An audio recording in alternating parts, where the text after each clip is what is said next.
सर्वमंगल जनक शंकरो देवः तं वन्दे कुञ्जराननं श्रुतिस्मृतिपुराणानाम् आलयं करुणालयं नमामि भगवत्पादशङ्करं लोकशङ्करं मञ्जे सदाशिवमये परशिवमय ललितपौष्पपर्यङ्गे अधिचक्रमध्यमास्ते श्रीकामाक्षी नाम किमपि मम भाग्यं श्रीमात्रे नमः. அற்புதமான இந்த சங்கர ஜெயந்தியினுடையதான தினத்திலே விசேஷமாக சூலினி துர்கா சகிதமாக சண்டி ஹோமமானது இந்த க்ஷேத்திரத்திலே ஸ்ரீ ஸ்ரீ பிரணவானந்த சுவாமிகளுடைய ஆக்ஞையினாலே நடைபெற்றது. அதாவது இந்த கலிகாலத்திலே க்ஷேமத்தை உண்டு பண்ணக்கூடியதான தெய்வம் யாருன்னு கேட்டேன்னா பராசக்தி ஒருத்தி தான். அம்பாளுக்கு வேற தெய்வம் கிடையாது. கலவு சண்டி கலவு சண்டி கலவு சண்டி ந சம்சயா அப்படிங்கிறது சாஸ்திரம். கலிகாலத்திலே சீக்கிரமா பலனை அடைவதற்கு பாரதியார் கூட நம்பினார் கெடுவதில்லை நான்கு மறை தீர்ப்பு அம்பிகையை சரண் புகுந்தால் அதிக வரம் பெறலாம் அப்படிங்கிறார் இல்லையா? அந்த மாதிரி அம்பாள சரணாகதி பண்ணினா மாத்திரம்தான் சர்வக்ஷேமமானது ஏற்படும் அப்படிங்கிறது தான் அத்தனை மகான்களுமே நமக்கு காண்பிச்சு கொடுத்துருக்கா. அது ஆதிசங்கர பரம்பரையை சேர்ந்த ஆதிசங்கராச்சாரியாருடைய பரம்பரையை சேர்ந்த ஆம்நாய பீட்டங்களிலே விளங்கக்கூடியதான சங்கராச்சாரியர்களாயிருந்தாலும் சரி, அதே போல தத்தாத்திரேயருடைய பரம்பரையை சேர்ந்த நம்முடைய புதுக்கோட்டை அதிஷ்டானத்திலே விளங்கக்கூடியதான அத்தனை ஆச்சாரியாலும் சரி, சாட்சாத் ஸ்ரீ ஸ்ரீ ஸ்ரீ ஸ்ரீ ஸ்ரீ சாந்தானந்த அவதூத சரஸ்வதி சுவாமிகளா இருந்தாலும் சரி, ஓம்காரானந்த அவதூத சுவாமிகளா இருந்தாலும் சரி, ஸ்ரீ ஸ்ரீ பிரணவானந்த சரஸ்வதி சுவாமிகள் பரியந்தம் அத்தனை ஆச்சாரியாலுமே நமக்கு பிரதானியமா யார் ஆராதனை பண்ணறதுக்கான ஒரு வழியை காண்பிச்சிருக்கான்னு கேட்டேன்னா அம்பாள விசேஷமா வழிபடக்கூடியதான ஒரு வழியை தான் காண்பிச்சு கொடுத்துருக்கா. சர்வ தேவதைகளுக்கும் மேலான தெய்வமா விளங்கக்கூடியவள் சாட்சாத் பராசக்தி தான். தேவி பாகவதம் 5வது மகாபுராணம்.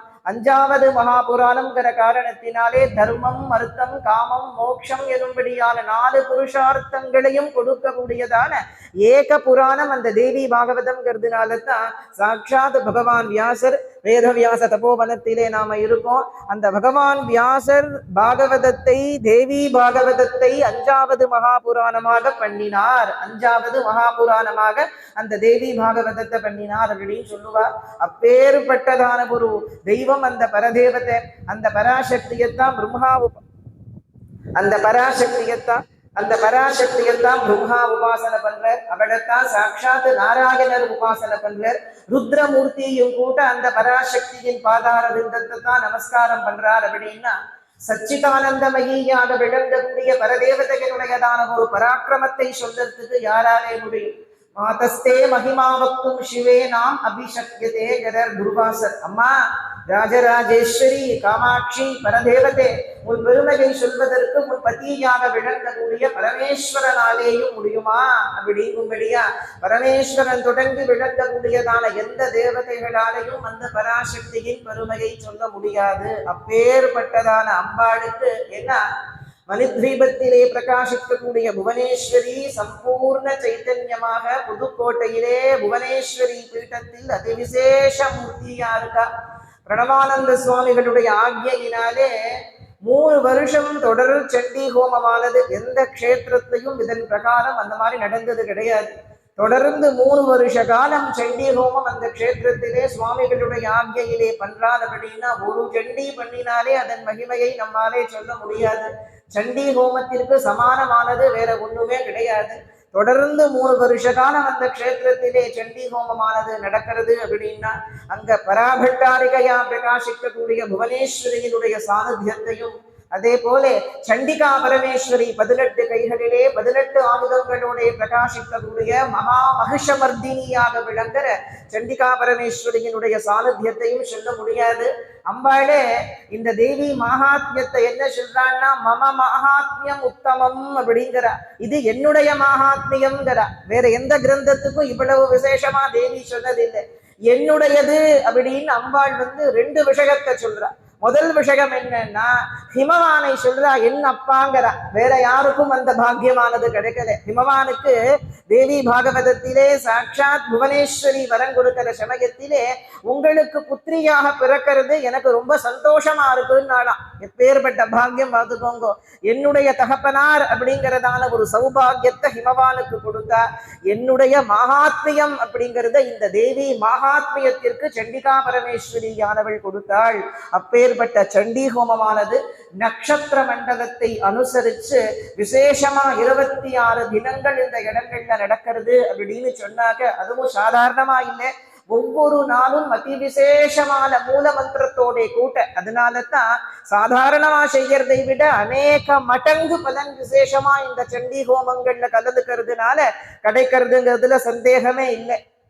தசமகா வித்யினுடைய மூல மந்திரங்கள் ஆகட்டும், அதுபோல மகாகணபதி தொடங்கி அநேக தேவதைகளுடைய மூல மந்திரத்தோட கடைசியில சாம்ராஜ்ய லட்சுமி மூல மந்திரத்தோட சம்புடீகரணமா சண்டி ஹோமமானது பூர்த்தி அடைய போறது. அந்த காரணத்தினாலே அது மாத்திரம் இல்லாம சுவாமிஜி விசேஷமாக பிரணவானந்த சுவாமிகள் தான் வைதீக ஸ்ரீவித்யா பத்ததியை இன்னைக்கு அதி விசேஷமா எல்லா இடங்கள்லையும் பரப்பணும் அப்படிங்கிறதான ஒரு முயற்சியோட ஸ்ரீவித்யை அப்படின்னா இந்த காலத்திலே வேற விதமா தான் இருக்கு. எல்லா இடங்கள்லையும் பார்த்தோம் அப்படின்னா புதுக்கோட்டையிலே புவனேஸ்வரி பீட்டத்திலே, அதே போல ஸ்ரீவித்யைக்கே ஏற்பட்ட பீடம் பராசோடசி பீட்டம் ஐயர் மலையில விளங்குறது. உங்க எல்லோரையும் பிரார்த்தனை பண்ணிக்கிறது என்னன்னா, ஐயர் மலைக்கு போய் சாட்சாத் பராசோடசிய அவசியம் தரிசனம் பண்ணணும் அப்படிங்கிறது தான். அந்த அம்பாளுக்கு மேல வேற ஸ்வரூபமே கிடையாது. 10 கரங்கள்ல 12 கரங்கள்ல 12 ஆயுதங்களை தாங்கினவளாக அங்குஷம் பாஷம் இக்ஷுகோதண்டம் பஞ்சபானம் 2 கைகள்ல தாமர புஷ்பம் அக்ஷமால புஸ்தகம் வரம் அபயம் வீணைன்னு ஸ்ரீவித்யினுடைய மூர்த்தங்கள் எல்லாம் ஐக்கியமா மகாகணபதி பாலா திரிபுர சுந்தரி ராஜமாதங்கி மகாவாராகி இவா 4 பேரும் லலிதா பரமேஸ்வரியோட ஐக்கியமா விளங்கக்கூடிய மூர்த்தத்திற்கு பராசோடசி பராமகாசோடசின்னு பேரு. அந்த அம்பாளுக்கு க்ஷேத்திரம் ஒரே க்ஷேத்திரம் பிரத்யட்சமாக ஸ்ரீவித்யா தியான சாஸ்திரப்படி அமைஞ்சிருக்கக்கூடிய க்ஷேத்திரம், அதுவும் வைதீக ஸ்ரீவித்யா பத்ததியில் ஆராதனை நடக்கக்கூடிய க்ஷேத்திரமானது ஐயர்மலை க்ஷேத்திரத்திலே அதி விசேஷமாக பராபட்டாரிகாவா மகாசோடசியா பராசோடசியா அம்பாள் இருக்கா. சாஸ்திரங்கள்ல அந்த ஸ்வரூபத்திற்கு மேல வேற ஸ்வரூபம் இல்லே அப்படிங்கிறத நமக்கு விசேஷமா சொல்லியிருக்கா. அப்பேற்பட்ட க்ஷேத்திரமானது ஸ்ரீ ஸ்ரீ பிரணவானந்த சுவாமிகளுடையதான ஒரு பெரு முயற்சியினால் ஏற்பட்டு வைதீக ஸ்ரீவித்யா பத்ததியில் அந்த க்ஷேத்திரத்திலே பூஜை நடக்கிறது. அதே போல புதுக்கோட்டையிலே விசேஷமாக புவனேஸ்வரி அம்பிகையினுடைய சந்நிதி 3 மகாவித்யைகள் ஏகமா ஒரே இடங்கள்ல எங்க இருக்கான்னு கேட்டா புதுக்கோட்டையில தான் இருக்கா. காமரூபத்தை விட்டோம்னா 10 மகாவித்யைகளும் காளி தாரா சுந்தரி புவனேஷி பைரவி சின்னமஸ்தா தூமா பகலா மாதங்கி கமலான்னு 10 மகாவித்யைகளும் எங்க இருக்கான்னு கேட்டா காமாக்கியா க்ஷேத்திரத்திலே மாத்திரம்தான் பார்க்க முடியும். வேற எங்கேயும் ஒரே க்ஷேத்திரத்துல பார்க்க முடியாது. காசிக்கு கூட நீங்க போனீங்கன்னா 10 அம்பாளுக்கும் தனித்தனி கோவில் உண்டே தவிர ஒரே கோவில்ல கிடையாது. அதை விட்டோம்னா 3 மகாவித்யா, ஒரு மகாவித்யா உபாசனையே பார்வதி கீதைன்னு மகாபாகவத புராணத்தில் இருக்கு. சாக்த மகாபாகவத புராணம் அந்த பார்வதி கீதையிலே பார்வதி ஹிமவானுக்கு உபதேசிக்கிறா. என்னுடைய 10 வடிவங்களிலே ஏதாவது ஒரு வடிவத்தை பராபக்தியினால் எவன் ஆராதிக்கிறானோ அவனுக்கு மோட்சம் கைமேல அப்படிங்கிற 10 ரூபத்திலே தட்சிணகாளி தாராதேவி திரிபுர சுந்தரி புவனேஸ்வரி பைரவி சின்னமஸ்தா பூமாவதி பகலாமுகி மாதங்கி கமலாத்மிகான்னு 10 ரூபங்களிலே ஏதாவது ஒரு ரூபத்தின் மீது பராபக்தியை ஆத்மார்த்தமான பக்தியை எவன் செலுத்தறானோ அவனுக்கு நான் இந்த ஜென்மத்திலேயே அந்த பிறவியிலேயே கைவல்ய மோட்சத்தை அனுகிரகிக்கிறே அப்படின்னு ஹிமவானுக்கு ஸ்ரீ பார்வதியான ஜெகன்மாதா சொன்னாங்கிறத சாக்த மகாபாகவதோப புராணம் சொல்லுறது. நம்ம எல்லோரும் அந்த க்ஷேத்திரங்களுக்கெல்லாம் போய் காமாக்கியா போறது நம்ம கஷ்டம்தான். அதே மாதிரி காசிக்கு போனாக்க தரிசனம் பண்ணலாம். சுவாமிகளுடைய அனுகிரகத்தினாலே தசமகாவித்யா ஹோமங்கள் அங்கங்க நடக்கிறது. இப்போ தசமகாவித்யா சகிதமா சண்டி ஹோமமானது இப்போ ஆதம்பாக்கத்துல வீனஸ் காலனியில நடந்தது.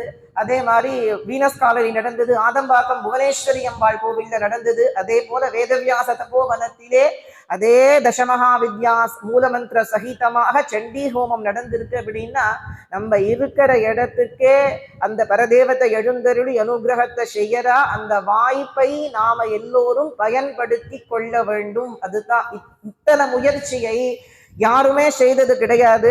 சுவாமிகள் நம்ம மேல இருக்கக்கூடிய கருணையினாலே, ஏன்னா வைதீக ஸ்ரீவித்யா பத்ததி எல்லோருக்கும் தெரிய வேண்டும், அம்பாளுடைய மகத்துவம் எல்லோருக்கும் தெரிய வேண்டும், எல்லோரும் தேவியினுடைய அபாரமான கருணையை அடைய வேண்டும்ங்கிறதுக்காக இத்தனை பிரயத்தனத்தை நம்முடைய சுவாமிகள் பண்ணிண்டு அங்கங்க விசேஷமாக சண்டி ஹோமங்களை எல்லாம் பண்ணி பரமேஸ்வரியினுடைய கருணையானது எல்லோருக்கும் கிடைக்கும்படியாக, ஏன்னா எல்லோரும் புதுக்கோட்டைக்கு போய் தான் கலந்துக்கணும் அப்படின்னா நம்மளாலே போக முடியாத சூழ்நிலை இருக்கு. அப்படி இருக்கும் பொழுது கோயம்புத்தூர்ல, சென்னையில அநேக இடங்களிலே பரமேஸ்வரியினுடையதான அனுகிரகத்தோட, புவனேஸ்வரியோட கிருப்பையோட, பராசோடசி அனுகிரகத்தோட கூட இந்த சண்டி ஹோமங்களை விசேஷமாக பிரணவானந்த சுவாமிகள் செய்து கொண்டிருக்கார். அநேக விதமான நமஸ்காரங்கள் நம்ம எல்லோரும் அவருக்கு ரொம்ப கடமைப்பட்டிருக்கோம். ஏன்னா அம்பாளை பத்தி பேசுறவா இந்த காலத்திலே ரொம்ப ரொம்ப குறைச்சல். தேவீபரமான தமிழ்நாட்டிலே, ஆந்திர தேசத்திலேயாவது நிறைய பேர் இருக்கா அம்பாளை பத்தி பேசுறதுக்கு, தேவி மகத்துவத்தை சொல்ல